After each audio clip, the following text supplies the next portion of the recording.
ಕಾರ್ಯಕ್ರಮದಲ್ಲಿ ಉಪಸ್ಥಿತರಿರುವ ಕರ್ನಾಟಕ ಜ್ಞಾನ ವಿಜ್ಞಾನ ಸಮಿತಿಯ ನಗರ ಜಿಲ್ಲಾ ಅಧ್ಯಕ್ಷರಾದ ಶ್ರೀಧರ್ ಅವರೇ, ಕಾರ್ಯದರ್ಶಿಗಳಾದ ಲಕ್ಷ್ಮೀ ನರಸಿಂಹ ಅವರೇ, ಶಿವಸ್ವಾಮಿ ಅವರೇ ಮತ್ತು ಈ ಶಾಲೆಯ ಶಿಕ್ಷಕರೇ ಮತ್ತು ವಿದ್ಯಾರ್ಥಿಗಳೇ, ಈ ದಿನ ನಾನು ಸರ್ ಸಿ ವಿ ರಾಮನ್ ಅವರ ಬಗ್ಗೆ ನಿಮಗೆ ತಿಳಿಸೋದಕ್ಕೆ ಅಂತ ಬಂದಿದ್ದೇನೆ. ಸೈಂಟಿಸ್ಟ್, ಅವರಿಗೆ ಒಂದು ಬಹಳ ದೊಡ್ಡ ಪ್ರಶಸ್ತಿ ಬಂದಿದೆ. ಯಾವುದು ಅಂತ ಗೊತ್ತಾ ನಿಮಗೆ? ನೊಬೆಲ್ ಪ್ರಶಸ್ತಿ ಬಂದಿದೆ. ಸಿ ವಿ ರಾಮನ್ ಅವರು ಒಳ್ಳೆಯ ವಿದ್ಯಾರ್ಥಿ ಆಗಿದ್ದರಿಂದ ಒಳ್ಳೆಯ ವಿಜ್ಞಾನಿ ಆದರು.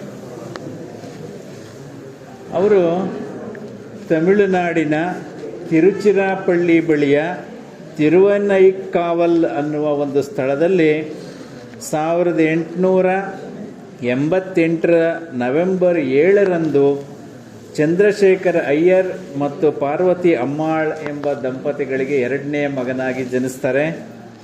ಅವರ ತಂದೆ ಚಂದ್ರಶೇಖರ್ ಅಯ್ಯರ್ ಅವರು BA ಪದವೀಧರರಾಗಿದ್ದರು.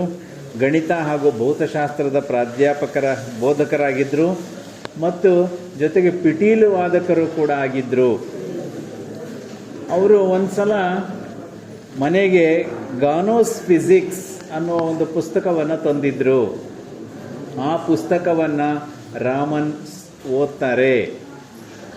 ಆ ಪುಸ್ತಕವನ್ನು ಓದಿ ಲೇಡನ್ಸ್ ಜಾರ್ ಅನ್ನುವ ಪ್ರಯೋಗವನ್ನು ಮಾಡ್ತಾರೆ. ಆ ಪುಸ್ತಕದಲ್ಲಿ ಲೇಡನ್ಸ್ ಜಾರ್ ಅನ್ನುವ ಪ್ರಯೋಗದ ಬಗ್ಗೆ ಹೇಳಿತ್ತು, ಅದನ್ನು ಇವರು ಮಾಡ್ತಾರೆ. ಆಮೇಲೆ ಎಡ್ವಿನ್ ಆರ್ನಾಲ್ಡ್ ಅವರು ಬರೆದಿದ್ದಂಥ ಲೈಟ್ ಆಫ್ ಏಷ್ಯಾ ಅನ್ನುವ ಕೃತಿಯನ್ನು ಓದ್ತಾರೆ. ಲೈಟ್ ಆಫ್ ಏಷ್ಯಾ ಅಂದರೆ ಯಾರು ಅಂತ ಗೊತ್ತಾ ನಿಮಗೆ? ಲೈಟ್ ಆಫ್ ಏಷ್ಯಾ ಗೌತಮ ಬುದ್ಧನ ಬಗ್ಗೆ ಎಡ್ವಿನ್ ಆರ್ನಾಲ್ಡ್ ಅವರು ಬರೆದಿದ್ದಂಥ ಲೈಟ್ ಆಫ್ ಏಷ್ಯಾ ಅನ್ನೋ ಕೃತಿಯನ್ನು ಓದ್ತಾರೆ. ಹೀಗೆ ಅವರು ಮೆಟ್ರಿಕ್ಯುಲೇಷನ್ ಪರೀಕ್ಷೆಯಲ್ಲಿ ಪಾಸ್ ಆಗ್ತಾರೆ. ಮೆಟ್ರಿಕ್ಯುಲೇಷನ್ ಅಂದರೆ ಈಗ ನಾವು SSLC ಅಂತ ಹೇಳ್ತೀವಲ್ಲ, ಆ ಪರೀಕ್ಷೆಯನ್ನು ಅವಾಗ ಮೆಟ್ರಿಕ್ಯುಲೇಷನ್ ಅಂತ ಹೇಳ್ತಾ ಇದ್ರು. ಆಮೇಲೆ ಈಗ ನಾವೇನು PUC ಅಂತ ಹೇಳ್ತೀವಿ ಅದನ್ನು ಅವಾಗ ಇಂಟರ್ಮೀಡಿಯೇಟ್ ಅಂತ ಹೇಳ್ತಾ ಇದ್ರು. ಮೆಟ್ರಿಕ್ಯುಲೇಷನ್ ಮತ್ತು ಇಂಟರ್ಮೀಡಿಯೇಟ್ ಎಲ್ಲ ಮುಗಿಸಿ 1903 BA ಓದೋದಕ್ಕೆ ಮದ್ರಾಸಿನ ಪ್ರೆಸಿಡೆನ್ಸಿ ಕಾಲೇಜಿಗೆ ಹೋಗ್ತಾರೆ. ಅವರು ತರಗತಿಯಲ್ಲಿ ಪಾಠ ಕೇಳೋದಕ್ಕಿಂತ ಹೆಚ್ಚಿನ ಸಮಯವನ್ನು ಪ್ರಯೋಗಶಾಲೆಯಲ್ಲಿ ಮತ್ತು ಗ್ರಂಥಾಲಯದಲ್ಲಿ ಕಳೀತಾ ಇದ್ರು. ಅವ್ರು ಹೇಳ್ತಾರೆ ಮುಂದೆ, ಇದು ಬಹಳ ಮುಖ್ಯವಾದ ಮಾತು, ಕೇಳಿಸ್ಕೊಳ್ಳಿ. ಕಾಲೇಜಿನಲ್ಲಿ ಕಳೆದ 4 ವರ್ಷಗಳೇ ನನ್ನ ಈಗಿನ ಸ್ಥಿತಿಗೆ ಕಾರಣ. ಆ 4 ವರ್ಷಗಳಲ್ಲಿ ನಾನು ಒಂದು ಗಳಿಗೆಯನ್ನು ವ್ಯರ್ಥ ಮಾಡಿದ ನೆನಪಿಲ್ಲ ಅಂತ ಮುಂದೆ ಸಿ ವಿ ರಾಮನ್ ಅವರು ಹೇಳ್ತಾರೆ. ಆಮೇಲೆ ಸಿ ವಿ ರಾಮನ್ ಅವರು ಹರ್ಮನ್ ಹೆಲ್ಮೋಲ್ಟ್ಸ್ ಅನ್ನುವ ವಿಜ್ಞಾನಿ ಬರೆದಿದ್ದಂಥ popular lectures on scientific subjects ಅನ್ನುವ ಒಂದು ಕೃತಿಯನ್ನು ಓದ್ತಾರೆ. ಆ ಪುಸ್ತಕವನ್ನು ಓದಿದ ಮೇಲೆ ಅವರಿಗೆ ಗೊತ್ತಾಗುತ್ತೆ ಹೇಗೆ ಸಂಶೋಧನೆ ಮಾಡಬೇಕು ಅಂತ. 1905 ಅವರು BA ಪದವಿಯನ್ನು ಪಡೀತಾರೆ. 1907 ಅವರು MA ಪದವಿಯನ್ನು ಕೂಡ ಪಡೀತಾರೆ. ಅದೇ ವರ್ಷ ಅವರು ಲೋಕಸುಂದರಿ ಅನ್ನುವ ಒಬ್ಬ ಸಂಗೀತಗಾರ್ತಿಯನ್ನು ಮದುವೆ ಆಗ್ತಾರೆ. ಅದೇ ವರ್ಷ ಅವರು IFS ಅಂತ ಒಂದು ಪರೀಕ್ಷೆಯನ್ನು ತಗೊಳ್ತಾರೆ. IFS ಅಂದರೆ ಈಗ IAS ಅಂತ ಹೇಳ್ತೀವಲ್ಲ, ಆ ರೀತಿ ಇಂಡಿಯನ್ ಫೈನಾನ್ಸ್ ಸರ್ವಿಸ್ ಅಂತ. ಆ ಪರೀಕ್ಷೆಯನ್ನು ಅವರು ಒಳ್ಳೆಯ ಅಂಕಗಳೊಂದಿಗೆ ಪಾಸಾಗಿದ್ದರಿಂದ ಅವರಿಗೆ ಅಸಿಸ್ಟೆಂಟ್ ಅಕೌಂಟೆಂಟ್ ಜನರಲ್ ಅನ್ನುವ ಒಂದು ಹುದ್ದೆ ಸಿಗುತ್ತೆ. ಕಲ್ಕತ್ತಾದಲ್ಲಿ ಕೆಲಸ ಸಿಗುತ್ತೆ. ಅವರು ಕಲ್ಕತ್ತಾಗೆ ಹೋಗ್ತಾರೆ. ಆ ಹುದ್ದೆಯಲ್ಲಿ ಸುಮಾರು 10 ವರ್ಷಗಳ ಕಾಲ ಅವರು ಸೇವೆ ಸಲ್ಲಿಸ್ತಾರೆ. ಅವರಿಗೆ ನಿಜ ಹೇಳಬೇಕಂದ್ರೆ ವಿಜ್ಞಾನದಲ್ಲಿ ಆಸಕ್ತಿ ಇತ್ತು ತುಂಬ. ಅವರು ಇನ್ನೂ ವಿದ್ಯಾರ್ಥಿಯಾಗಿದ್ದಾಗಲೇ ಪ್ರಯೋಗಗಳನ್ನು ಮಾಡ್ತಾ ಇದ್ದರು. ಅವರಿಗೆ ವಿದೇಶಕ್ಕೆ ಹೋಗಿ ತನ್ನ ವಿಜ್ಞಾನದ ಅಧ್ಯಯನವನ್ನು ಮುಂದುವರಿಸಬೇಕು ಅಂತ ಆಸೆ ಇತ್ತು. ಆದರೆ ಅವರ ಆರೋಗ್ಯ ಅಷ್ಟೊಂದು ಚೆನ್ನಾಗಿರಲಿಲ್ಲ. ಹಾಗಾಗಿ ವೈದ್ಯರು ಇವರು ವಿದೇಶಕ್ಕೆ ಹೋದರೆ ಇವ್ರಿಗೆ ಆರೋಗ್ಯಕ್ಕೆ ತೊಂದರೆ ಆಗ್ಬೋದು ಅಂತ ಹೇಳಿದ್ರಿಂದ ಆ ಯೋಜನೆಯನ್ನು ಅವರು ಕೈಬಿಟ್ಟರು. ಈ ಹುದ್ದೆಯಲ್ಲಿ ಅವರು ಮುಂದುವರೆದರು 10 ವರ್ಷಗಳ ಕಾಲ. ಆದರೆ ಅವ್ರನ್ನ ಎಲ್ಲೋ ಒಂದು ಕಡೆ ವಿಜ್ಞಾನ ಅನ್ನೋದು ಎಳಿತಾ ಇತ್ತು ಅಯಸ್ಕಾಂತದ ರೀತಿಯಲ್ಲಿ. ಈ ಕಲ್ಕತ್ತಾದಲ್ಲಿ ಮಹೇಂದ್ರ ಲಾಲ್ ಸರ್ಕಾರ್ ಅಂತ ಒಬ್ಬರಿದ್ದರು. ಅವರು ಒಬ್ಬ ವೈದ್ಯರು. ಅವ್ರಿಗೂ ಕೂಡ ವಿಜ್ಞಾನದಲ್ಲಿ ಭಾಳ ಆಸಕ್ತಿ ಇತ್ತು. ಅವರು ಭಾರತ ವಿಜ್ಞಾನದಲ್ಲಿ ಪ್ರಗತಿ ಸಾಧಿಸಬೇಕು ಅನ್ನುವ ಆಸೆಯಿಂದ the Indian association for the cultivation of science ಅಂತ ಒಂದು ಸಂಸ್ಥೆಯನ್ನು ಸ್ಥಾಪನೆ ಮಾಡಿದರು. ಆದರೆ ಯಾರೂ ಅದರ ಪ್ರಯೋಜನವನ್ನು ಪಡೆದುಕೊಂಡ ಹಾಗೆ ಕಾಣಲಿಲ್ಲ. ಆದರೆ ಈ ಯಾರು ಸಿ ವಿ ರಾಮನ್ ಅವರು ಕಲ್ಕತ್ತಾಗೆ ಹೋದ ಮೇಲೆ ಸಿ ವಿ ರಾಮನ್ ಅವರಿಗೆ ಒಂದು ಸಲ ಅವರು ವಾಹನದಲ್ಲಿ ಯಾವುದೋ ಒಂದು ಬಸ್ನಲ್ಲಿ ಹೋಗ್ತಾ ಇದ್ದಾಗ ಆ ಬೋರ್ಡ್ ಕಾಣಿಸುತ್ತೆ, the Indian association for the cultivation of science ಅಂತ. ಅದು ಇವರನ್ನು ಅಯಸ್ಕಾಂತದ ರೀತಿಯಲ್ಲಿ ಸೆಳೆಯುತ್ತೆ. ಅಷ್ಟೊತ್ತಿಗೆ ಮಹೇಂದ್ರ ಲಾಲ್ ಸರ್ಕಾರ್ ಇರಲಿಲ್ಲ, ಅಮೃತ್ ಲಾಲ್ ಅಂತ ಇದ್ದರು, ಅವರು ಅದರ ನಿರ್ದೇಶಕರಾಗಿದ್ದರು. ಅವರನ್ನು ಇವರು ಸಂಪರ್ಕಿಸಿ ನಾನು ಇಲ್ಲಿ ಏನಾದರೂ ಸಂಶೋಧನೆ ಮಾಡಬಹುದಾ ಅಂತ ಕೇಳ್ಕೊಳ್ತಾರೆ. ಅವರು ನಿಮ್ಮಂಥವರಿಗೆ ನಾವು ಕಾಯ್ತಾ ಇದ್ದೀವಿ, ನಿಮ್ಮಂಥವ್ರು ಬರಲಿ ಅಂತಲೇ ಕಾಯ್ತಾ ಇದ್ದೀವಿ ಅಂತ ಅವ್ರು ಹೇಳ್ತಾರೆ. ಆವಾಗ ಅವರು ಅಲ್ಲಿ ಸಂಶೋಧನೆಯನ್ನು ಕೈಗೊಳ್ತಾರೆ. ಆದರೆ ಇವರು ಒಂದು ಹುದ್ದೆಯಲ್ಲಿದ್ದರಲ್ಲ, ಅಸಿಸ್ಟೆಂಟ್ ಅಕೌಂಟೆಂಟ್ ಜನರಲ್ ಅಂತ. ಯಾವ ಸಮಯದಲ್ಲಿ ಸಂಶೋಧನೆ ಮಾಡ್ತಾಯಿದ್ರು ಅಂದರೆ ಬೆಳಿಗ್ಗೆ 5 ಗಂಟೆಗೆ ಹೋಗ್ತಾಯಿದ್ರು, 9 ಗಂಟೆವರೆಗೂ ಅಲ್ಲಿ ಸಂಶೋಧನೆ ಮಾಡ್ತಾಯಿದ್ರು. ಆಮೇಲೆ ಇವರು ಮನೆಗೆ ಹೋಗಿ ತಿಂಡಿ ತಿಂದು ಆಮೇಲೆ ಆಫೀಸ್ಗೆ ಹೋಗ್ತಾಯಿದ್ರು. ಆಫೀಸ್ನಿಂದ ಬಂದ ಮೇಲೆ ಮತ್ತೆ ಈ ಸಂಶೋಧನಾಲಯಕ್ಕೆ ಹೋಗಿ ಮತ್ತೆ ರಾತ್ರಿ ಸಂಶೋಧನೆಯನ್ನು ನಡೆಸ್ತಾಯಿದ್ರು. ಅಷ್ಟು ಆಸಕ್ತಿ ಇತ್ತು ಅವರಿಗೆ. ಅಲ್ಲಿ ಅವರಿಗೆ ಬೇಕಾದಂಥ ಉಪಕರಣಗಳಿದ್ವು. ಯಾವುದಾದ್ರೂ ಉಪಕರಣ ಇಲ್ಲ ಅಂದರೆ ಅವರೇ ಅದನ್ನು ವ್ಯವಸ್ಥೆ ಮಾಡಿಕೊಳ್ತಾ ಇದ್ರು. ಅವರಿಗೆ ಒಂದು ಬ್ಲ್ಯಾಕ್ ರೂಮ್ ಬೇಕಾಗಿತ್ತು. ಆ ಇಡೀ ರೂಮನ್ನು ಬ್ಲ್ಯಾಕ್ ರೂಮ್ ಮಾಡ್ಕೊಳ್ಳೋದ್ರ ಬದಲು ಅವ್ರು ಏನು ಮಾಡ್ತಾರೆ, ಒಂದು ಕ್ಯಾಬಿನ್ ಥರ ಮಾಡ್ಕೊಳ್ತಾರೆ. ಒಂದು ಸಣ್ಣ ಕ್ಯಾಬಿನ್ ಥರ ಆ ರೂಮ್ನೊಳಗಡೆ ಒಂದು ಕಪ್ಪು ಪೆಟ್ಟಿಗೆಯನ್ನು, ಬ್ಲ್ಯಾಕ್ ಬಾಕ್ಸನ್ನು ಮಾಡ್ಕೊಳ್ತಾರೆ. ಕೆಲವು ಪ್ರಯೋಗಗಳಿಗೆ ಆ ಕಪ್ಪು ಕೋಣೆ ಬೇಕಾಗುತ್ತೆ. ಅದನ್ನು ಕಲ್ಕತ್ತಾ ಕರಿಪೆಟ್ಟಿಗೆ ಅಂತ ಕರೀತಾರೆ. ಅದು ಇವರ ಮುಂದಿನ ಸಂಶೋಧನೆಗಳಿಗೆ ಅನುಕೂಲ ಆಗುತ್ತೆ. ಅದರಿಂದ ಇವರು ಮಾಡಿದಂಥ ಪ್ರಯೋಗಗಳಿಂದಾಗಿ ಅವರಿಗೆ 1912ರಲ್ಲಿ ಕರ್ಜನ್ ಸಂಶೋಧನಾ ಪುರಸ್ಕಾರ ಅಂತ ಒಂದು ಬಹುಮಾನ ಬರುತ್ತೆ. 1913ರಲ್ಲಿ ವುಡ್ಬರ್ನ್ ಪದಕ ಇವರಿಗೆ ದೊರೆಯುತ್ತೆ. ಇದನ್ನೆಲ್ಲ ಒಬ್ಬ ವ್ಯಕ್ತಿ ಗಮನಿಸ್ತಾರೆ. ಯಾರವರು ಅಂದರೆ ಸರ್ ಆಶುತೋಷ ಮುಖರ್ಜಿ ಅಂತ.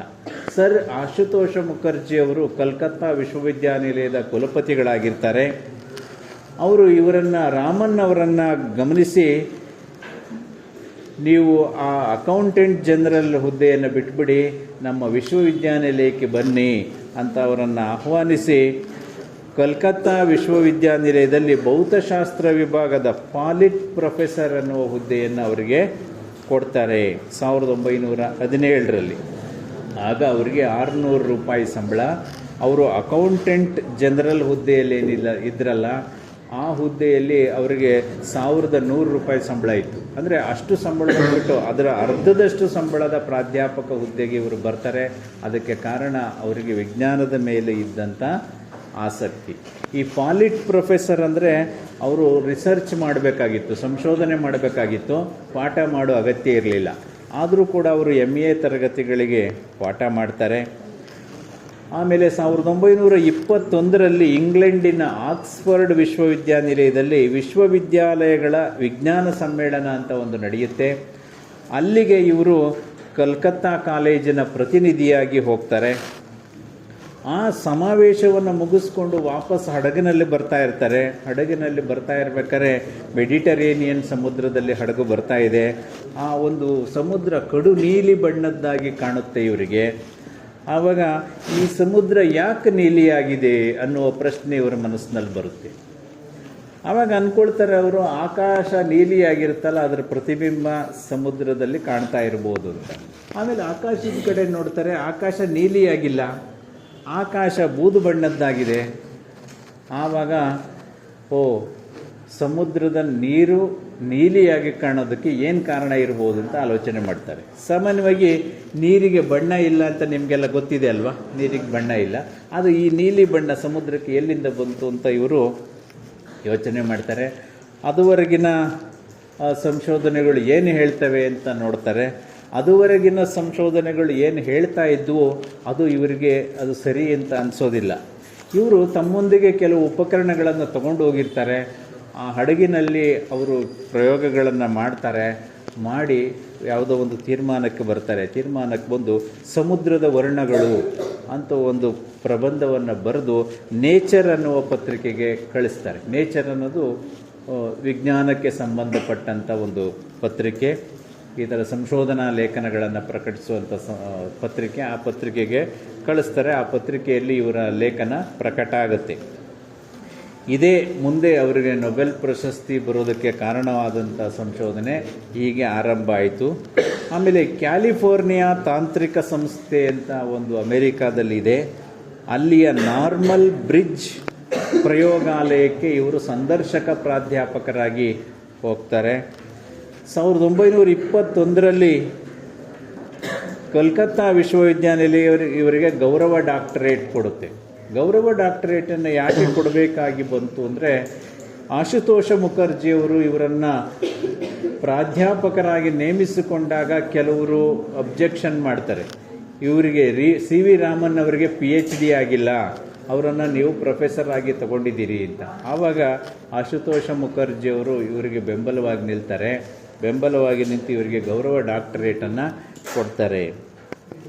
ಆಮೇಲೆ 1924ರಲ್ಲಿ ಇವರು ರಾಯಲ್ ಸೊಸೈಟಿಯ ಫೆಲೋ ಆಗಿ ಆಯ್ಕೆ ಆಗ್ತಾರೆ. ಇಡೀ ಪ್ರಪಂಚದಲ್ಲಿ ವಿಜ್ಞಾನಕ್ಕೆ ಸಂಬಂಧಪಟ್ಟಂಥ ಒಂದು ಅತ್ಯುನ್ನತ ಸಂಸ್ಥೆ ಅದು ಇಂಗ್ಲೆಂಡಿನಲ್ಲಿ. ರಾಯಲ್ ಸೊಸೈಟಿಯ ಸದಸ್ಯತ್ವ ಒಬ್ಬ ವಿಜ್ಞಾನಿಗೆ ಸಿಕ್ತು ಅಂದರೆ ಅದು ಭಾಳ ದೊಡ್ಡ ಗೌರವ. ಅದು ಹತ್ತತ್ರ ನೊಬೆಲ್ ಪ್ರಶಸ್ತಿ ಸಿಕ್ಕದಂಗೆನೆ. 1925ರಲ್ಲಿ ಇವರು ಸೋವಿಯತ್ ರಷ್ಯಾಗೆ ಪ್ರವಾಸ ಹೋಗ್ತಾರೆ. ಆಮೇಲೆ 1928ರ ಫೆಬ್ರವರಿಯಲ್ಲಿ ಇವರು ನೇಚರ್ ಪತ್ರಿಕೆಯಲ್ಲಿ ಇನ್ನೊಂದು ಸಂಶೋಧನಾ ಲೇಖನವನ್ನು ಪ್ರಕಟಿಸ್ತಾರೆ, a new type of radiation ಅಂತ. ಇದು ಕೂಡ ಈ ಬೆಳಕಿಗೆ ಸಂಬಂಧಪಟ್ಟಂಥದ್ದೇ. ಇವರು ಸಮುದ್ರ ಯಾಕೆ ನೀಲಿ ಬಣ್ಣದ್ದಾಗಿದೆ ಅಂತ ಏನು ಹೇಳಿದ್ರಲ್ಲ, ಅದಕ್ಕೆ ಸಂಬಂಧಪಟ್ಟಂಥ ಒಂದು ಸಂಶೋಧನಾ ಲೇಖನ. 1928ರಲ್ಲಿ ಬೆಂಗಳೂರಿನ ಸೆಂಟ್ರಲ್ ಕಾಲೇಜಿನಲ್ಲಿ, ಅವರಾಗ ಇದ್ದಿದ್ದು ಕಲ್ಕತ್ತಾದಲ್ಲಿ, ಬೆಂಗಳೂರಿನ ಸೆಂಟ್ರಲ್ ಕಾಲೇಜಿನಲ್ಲಿ ಒಂದು ಪ್ರಕಟಣೆಯನ್ನು ಮಾಡ್ತಾರೆ. ಅಂದರೆ ಅವರ ಸಂಶೋಧನೆಯ ಬಗ್ಗೆ ಅದನ್ನು ಅವರ ಸಂಶೋಧನೆಯನ್ನು ಇಲ್ಲಿ ಬೆಂಗಳೂರಿನ ಸೆಂಟ್ರಲ್ ಕಾಲೇಜಿನಲ್ಲಿ ಪ್ರಕಟಿಸ್ತಾರೆ. ಅದರ ಸಾರಾಂಶವನ್ನು the Indian journal of physics ಅನ್ನುವ ಒಂದು ಪತ್ರಿಕೆಯಲ್ಲಿ ಪ್ರಕಟಿಸ್ತಾರೆ. ಅದರ ಪೂರ್ಣ ಪ್ರಬಂಧವನ್ನು ನೇಚರ್ ಪತ್ರಿಕೆಯಲ್ಲಿ ಪ್ರಕಟಿಸ್ತಾರೆ 1928ರ ಏಪ್ರಿಲ್ 20ರ ಸಂಚಿಕೆಯಲ್ಲಿ. ಅದಾದ 6 ತಿಂಗಳಲ್ಲಿ ಈ ರಾಮನ್ನರ ಈ ಸಂಶೋಧನೆಯ ಬಗ್ಗೆ 150 ಸಂಶೋಧನಾ ಲೇಖನಗಳು ಬೇರೆಯವರಿಂದ ರಚನೆ ಆಗ್ತವೆ. ಅಂದರೆ ಬೇರೆ ಬೇರೆ ಜಗತ್ತಿನ ಬೇರೆ ಬೇರೆ ವಿಜ್ಞಾನಿಗಳು ರಾಮನ್ ಅವರ ಸಂಶೋಧನೆಯನ್ನು ಉಲ್ಲೇಖಿಸಿ 150 ಪ್ರಬಂಧಗಳನ್ನು 6 ತಿಂಗಳಲ್ಲಿ ಬರೀತಿರು. ಅಂದರೆ ಇವರು ಮಾಡಿದ ಸಂಶೋಧನೆ ಭಾಳ ಪ್ರಮುಖವಾಗಿತ್ತು ಅಂತ ನಮಗೆ ಗೊತ್ತಾಗತ್ತೆ. 1929ರಲ್ಲಿ ಬ್ರಿಟಿಷ್ ಸರ್ಕಾರ ಇವರಿಗೆ ನೈಟ್ ಹುಡ್ ಪ್ರಶಸ್ತಿಯನ್ನು ಕೊಡುತ್ತೆ. ಆವಾಗಲೇ ಅವರನ್ನು ನಾವು ಸರ್ ಅಂತ ಕರೆಯೋದು. ಯಾರಿಗೆ ನೈಟ್ ಹುಡ್ ಪ್ರಶಸ್ತಿ ಬರುತ್ತೆ ಅವ್ರನ್ನ ಸರ್ ಅಂತ ಕರಿತೀವಿ. Sir C V Raman, sir M Visvesvaraya, sir Jagadish Chandra Bose ಅಂತೆಲ್ಲ ನೀವು ಕೇಳಿದ್ದೀರಲ್ಲ. ಆ ಒಂದು ಪ್ರಶಸ್ತಿಯನ್ನು ಬ್ರಿಟಿಷ್ ಸರ್ಕಾರ ಇವರಿಗೆ ಕೊಡುತ್ತೆ. 1930ರಲ್ಲಿ ಇವರಿಗೆ ನೊಬೆಲ್ ಪ್ರಶಸ್ತಿ ಬರುತ್ತೆ. ಈ ನೊಬೆಲ್ ಪ್ರಶಸ್ತಿ 2 ವರ್ಷಗಳ ಹಿಂದೆಯೇ ಇವ್ರಿಗೆ ಬರಬೇಕಾಗಿತ್ತು. ಯಾಕೆಂದರೆ 1928ರಲ್ಲೇ ಇವರು ಸಂಶೋಧನೆಯನ್ನು ಮಾಡಿರ್ತಾರೆ. ಅದನ್ನು ಬೆಂಗಳೂರಿನ ಸೆಂಟ್ರಲ್ ಕಾಲೇಜಿನಲ್ಲಿ ಪ್ರಕಟಿಸಿರ್ತಾರೆ. ಇವರಿಗೆ ನೊಬೆಲ್ ಪ್ರಶಸ್ತಿ ನನಗೆ ಬಂದೇ ಬರುತ್ತೆ ಅಂತ ಕಾನ್ಫಿಡೆನ್ಸ್ ಇರುತ್ತೆ. ಆದರೆ 2 ವರ್ಷ ಇವ್ರಿಗೆ ತಪ್ಪು ಹೋಗುತ್ತೆ. 3ನೇ ವರ್ಷ 1930ರಲ್ಲಿ ಇವರಿಗೆ ಬರುತ್ತೆ. 1930ರಲ್ಲಿ ಈ ವರ್ಷ ನನಗೆ ಬಂದೇ ಬರುತ್ತೆ ಅಂತ ಅವರಿಗೆ ಎಷ್ಟು ಮಟ್ಟಿಗೆ ಕಾನ್ಫಿಡೆನ್ಸ್ ಇರುತ್ತೆ ಅಂದರೆ, ಆ ನೊಬೆಲ್ ಪ್ರಶಸ್ತಿಯನ್ನು ಪ್ರಕಟಿಸ್ತಾರಲ್ಲ, ಯಾವುದೋ ಒಂದು ತಿಂಗಳಲ್ಲಿ ಪ್ರಕಟಿಸ್ತಾರೆ, ಅಕ್ಟೋಬರ್ ತಿಂಗಳಲ್ಲಿ. ಅದಕ್ಕಿಂತ 2 ತಿಂಗಳು ಮುಂಚೆನೇ ಇವರು ಟಿಕೆಟ್ ಬುಕ್ ಮಾಡಿದರು. ಇವ್ರಿಗೂ ಮತ್ತು ಇವರ ಹೆಂಡತಿಗೂ 2 ಟಿಕೆಟ್ಗಳನ್ನು ಅಲ್ಲಿಗೆ ಹೋಗೋಕ್ಕೆ ಇವರು ಟಿಕೆಟ್ ಬುಕ್ ಮಾಡಿರ್ತಾರೆ. ಅಷ್ಟು ಕಾನ್ಫಿಡೆನ್ಸ್ ಇರುತ್ತೆ. ಅಲ್ಲಿಗೆ ಹೋಗ್ತಾರೆ. ಅಲ್ಲಿ ಎಲ್ಲ ಬಿಳಿಯರಿರ್ತಾರೆ. ಆ ಬಿಳಿಯರ ಮಧ್ಯೆ ಇವರೊಬ್ಬರು ಭಾರತೀಯರಿರ್ತಾರೆ. ಆಮೇಲೆ ನೋಡ್ತಾರೆ ಅಲ್ಲಿ ಯೂನಿಯನ್ ಜಾಕ್ ಧ್ವಜವನ್ನು ಹಾರಿಸಿರ್ತಾರೆ. ಯೂನಿಯನ್ ಜಾಕ್ ಧ್ವಜ ಅಂದರೆ ಅದು ಬ್ರಿಟಿಷ್ ಧ್ವಜ, ಇಂಗ್ಲೀಷರ ಧ್ವಜ. ಇವರು ಪ್ರತಿನಿಧಿಸ್ತಾ ಇರೋದು ಭಾರತವನ್ನು, ಆದರೆ ಅಲ್ಲಿ ಭಾರತದ ಧ್ವಜ ಇಲ್ಲ. ಯಾಕೆಂದರೆ ನಮಗಿನ್ನೂ ಭಾರತಕ್ಕೆ ಅವಾಗಿನ್ನೂ ಸ್ವಾತಂತ್ರ್ಯ ಬಂದಿರಲಿಲ್ಲ. ಆವಾಗ ಅಂದ್ಕೊಳ್ತಾರೆ ಇವರು, ನಾನು ಭಾರತವನ್ನು ಪ್ರತಿನಿಧಿಸ್ತಾ ಇದ್ದೀನಿ, ಆದರೆ ಭಾರತವನ್ನು ಪ್ರತಿನಿಧಿಸುವಂಥ ಒಂದು ಧ್ವಜ ಇಲ್ವಲ್ಲ ಅಂತ ಇವರಿಗೆ ನೋವಾಗುತ್ತೆ. ಹೀಗೆ ಅವರು ಕಲ್ಕತ್ತಾ ವಿಶ್ವವಿದ್ಯಾನಿಲಯದಲ್ಲಿ ಭೌತ ವಿಜ್ಞಾನ ವಿಭಾಗದಲ್ಲಿ ಪ್ರಾಧ್ಯಾಪಕರಾಗಿ ಕೆಲಸ ಮಾಡ್ತಾರೆ 1917ರಿಂದ 1932ರವರೆಗೂ. ಇಲ್ಲಿ ಬೆಂಗಳೂರಿನಲ್ಲಿ ಭಾರತೀಯ ವಿಜ್ಞಾನ ಮಂದಿರ ಅಂತ ಇದೆ, ಭಾರತೀಯ ವಿಜ್ಞಾನ ಸಂಸ್ಥೆ ಅಂತ ಈಗ ಕರಿತೀವಿ. ಅದನ್ನು ಇಂಡಿಯನ್ ಇನ್ಸ್ಟಿಟ್ಯೂಟ್ ಆಫ್ ಸೈನ್ಸ್ ಅಂತ ಕರಿತೀವಿ, IISc ಅಂತ ಕರಿತೀವಿ. ಅದನ್ನು ಟಾಟಾ ಇನ್ಸ್ಟಿಟ್ಯೂಟ್ ಅಂತ ಹಿಂದೆ ಕರಿತಾ ಇದ್ರು. ಹಿಂದೆ ಯಾಕೆ ಅದನ್ನು ಟಾಟಾ ಇನ್ಸ್ಟಿಟ್ಯೂಟ್ ಅಂತ ಕರಿತಾ ಇದ್ರು ಅಂದರೆ, JN ಟಾಟಾ ಅಂತ ಒಬ್ಬರಿದ್ದರು. ಅವರ ಪ್ರಯತ್ನದ ಫಲವಾಗಿ ಅದು ಆರಂಭ ಆಯಿತು. ಅವರು ಒಂದು ವೈಜ್ಞಾನಿಕ ಸಂಶೋಧನಾಲಯವನ್ನು ಪ್ರಾರಂಭಿಸಬೇಕು ಅಂತ ಒಂದು ಆಸಕ್ತಿ ಇತ್ತು.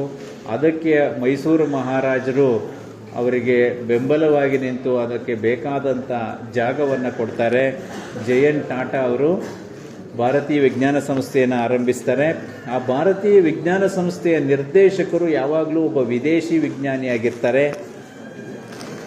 1933ರಲ್ಲಿ ಮಾರ್ಟಿನ್ ಪ್ಲಾಸ್ಟರ್ ಅನ್ನುವ ಆ ಭಾರತೀಯ ವಿಜ್ಞಾನ ಸಂಸ್ಥೆಯ ನಿರ್ದೇಶಕರು ರಿಟೈರ್ ಆಗಬೇಕಾಗಿತ್ತು.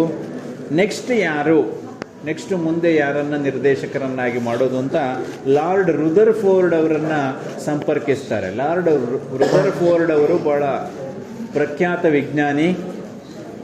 ಆಗ ಅವರು ಹೇಳ್ತಾರೆ, ನೀವು ಸರ್ CV ರಾಮನ್ ಅವರನ್ನು, ನಿಮ್ಮ ದೇಶದಲ್ಲೇ ಸರ್ CV ರಾಮನ್ ಇದ್ದಾರೆ, ಅವರನ್ನೇ ನಿರ್ದೇಶಕರನ್ನಾಗಿ ಮಾಡಿ ಅಂತ ಲಾರ್ಡ್ ರುದರ್ಫೋರ್ಡ್ ಹೇಳ್ತಾರೆ. ಅಂದರೆ CV ರಾಮನ್ ಅವರಿಗೆ ಎಷ್ಟು ಹೆಸರಿತ್ತು ಅನ್ನೋದು ಇದರಿಂದ ನಮ್ಗೆ ಗೊತ್ತಾಗತ್ತೆ. 1933ರಲ್ಲಿ ಸರ್ CV ರಾಮನ್ ಅವರು ಭಾರತೀಯ ವಿಜ್ಞಾನ ಸಂಸ್ಥೆಯ ನಿರ್ದೇಶಕರಾಗ್ತಾರೆ. ಅದರ ಮುಂದಿನ ವರ್ಷ 1934ರಲ್ಲಿ ಅವರು the Indian academy of science ಅಂತ ಇನ್ನೊಂದು ಸಂಸ್ಥೆಯನ್ನು ಆರಂಭ ಮಾಡ್ತಾರೆ. ಆ ಸಂಸ್ಥೆಯ ವತಿಯಿಂದ journal of Indian academy of science ಅಂತ ಒಂದು ಪತ್ರಿಕೆಯನ್ನು ಆರಂಭ ಮಾಡ್ತಾರೆ. ಆಮೇಲೆ 1936ರಲ್ಲಿ ಗಾಂಧೀಜಿಯವರು ನಂದಿ ಬೆಟ್ಟಕ್ಕೆ ಬಂದಿರ್ತಾರೆ. ಅವರನ್ನು CV ರಾಮನ್ ಅವರು ಭಾರತೀಯ ವಿಜ್ಞಾನ ಸಂಸ್ಥೆಗೆ ಆಹ್ವಾನಿಸ್ತಾರೆ. ಆಮೇಲೆ ಅವ್ರ ಬಗ್ಗೆ ಕೆಲವರಿಗೆ ಅಸಮಾಧಾನ ಉಂಟಾಗುತ್ತೆ ಭಾರತೀಯ ವಿಜ್ಞಾನ ಸಂಸ್ಥೆಯಲ್ಲಿ. ಹಾಗಾಗಿ 1937ರಲ್ಲಿ ಅವರು ಭಾರತೀಯ ವಿಜ್ಞಾನ ಸಂಸ್ಥೆಯ ನಿರ್ದೇಶಕ ಹುದ್ದೆಯಿಂದ ಹೊರಗೆ ಬರುವಂಥ ಸಂದರ್ಭ ಬರುತ್ತೆ. ಅವರು ಆ ನಿರ್ದೇಶಕ ಹುದ್ದೆಯನ್ನು ಬಿಟ್ಟು ಭೌತಶಾಸ್ತ್ರದ ಪ್ರೊಫೆಸರ್ ಆಗಿ ಮುಂದುವರಿತಾರೆ. ಆಮೇಲೆ 1940ರಲ್ಲಿ ಹೋಮಿ ಜಹಾಂಗೀರ್ ಬಾಬಾ ಅಂತ ನೀವು ಕೇಳಿರ್ಬೋದು, ಅವರು ವಿದೇಶದಲ್ಲಿರ್ತಾರೆ. ಅವರನ್ನು ಇಲ್ಲಿಗೆ ರೀಡರ್ ಆಗಿ ಬನ್ನಿ ಅಂತ ಆಹ್ವಾನಿಸಿ ಅವರನ್ನು ಕರೆಸ್ತಾರೆ. ಆಮೇಲೆ 1940ರಲ್ಲಿ ವಿಕ್ರಮ್ ಸಾರಾಭಾಯಿ ಅಂತ ಇನ್ನೊಬ್ಬ ವಿಜ್ಞಾನಿ, ಅವರ ಬಗ್ಗೆನೂ ನೀವು ಕೇಳಿರ್ಬೋದು, ಅವರನ್ನು ಕೂಡ ಕರೆಸ್ತಾರೆ. ಅವರು ವಿದೇಶದಲ್ಲಿದ್ದರು. ಹಾಗೆ ಬಂದಂಥ ವಿಕ್ರಮ್ ಸಾರಾಭಾಯಿ ಅವರು ಹೋಮಿ ಬಾಬಾ ಮತ್ತು ರಾಮನ್ ಅವರ ಮಾರ್ಗದರ್ಶನದಲ್ಲಿ ಕಾಸ್ಮಿಕ್ ವಿಕಿರಣಗಳ ಬಗ್ಗೆ ಸಂಶೋಧನೆ ಮಾಡ್ತಾರೆ. ರಾಮನ್ ಅವರು 1948ರಲ್ಲಿ ನಿವೃತ್ತರಾಗ್ತಾರೆ. ಆಗ ತಾವು ಇನ್ನೊಂದು ಸಂಶೋಧನಾಲಯವನ್ನು ಆರಂಭಿಸಿ ಅಲ್ಲಿ ಕೆಲಸ ಮಾಡಬೇಕು ಅಂತ ಇವರಿಗೆ ಆಸೆ ಇರುತ್ತೆ. ಮೈಸೂರು ಸರ್ಕಾರ ಅವರಿಗೆ ಜಾಗವನ್ನು ಕೊಡುತ್ತೆ. ಆಗ ಅವರು ರಾಮನ್ ಸಂಶೋಧನಾ ಸಂಸ್ಥೆ ಅಂತ ಆರಂಭ ಮಾಡ್ತಾರೆ. ಅದು ಮುಂದಿನ ವರ್ಷ 1949ರಲ್ಲಿ ಅದು ಕಾರ್ಯಾರಂಭ ಮಾಡುತ್ತೆ. ಇವರೇನು ಭಾರತೀಯ ವಿಜ್ಞಾನ ಸಂಸ್ಥೆಯಲ್ಲಿ the Indian academy of science ಅಂತ ಒಂದು ಸಂಸ್ಥೆಯನ್ನು ಸ್ಥಾಪನೆ ಮಾಡಿದರು, ಅದನ್ನು ಈ ರಾಮನ್ ಸಂಶೋಧನಾ ಸಂಸ್ಥೆಗೆ ವರ್ಗಾಯಿಸ್ತಾರೆ. 1959ರಿಂದ ಪ್ರತಿ ವರ್ಷ ಗಾಂಧಿ ಸ್ಮಾರಕ ಉಪನ್ಯಾಸ ಅಂತ ಪ್ರತಿ ವರ್ಷ ನಡೆಸ್ತಾರೆ. ಒಟ್ಟು 4000 ಪುಟಗಳಷ್ಟು ಸಂಶೋಧನಾ ಲೇಖನಗಳನ್ನು CV ರಾಮನ್ ಅವರು ಬರೆದಿದ್ದಾರೆ. ಅವರಿಗೆ ಅನೇಕ ಪ್ರಶಸ್ತಿಗಳು ಬರ್ತವೆ. ಈಗಾಗಲೇ ನಾನು ಹೇಳಿದ್ದೀನಿ, ನೊಬೆಲ್ ಪ್ರಶಸ್ತಿ ಬಂದಿದೆ ಅಂತ.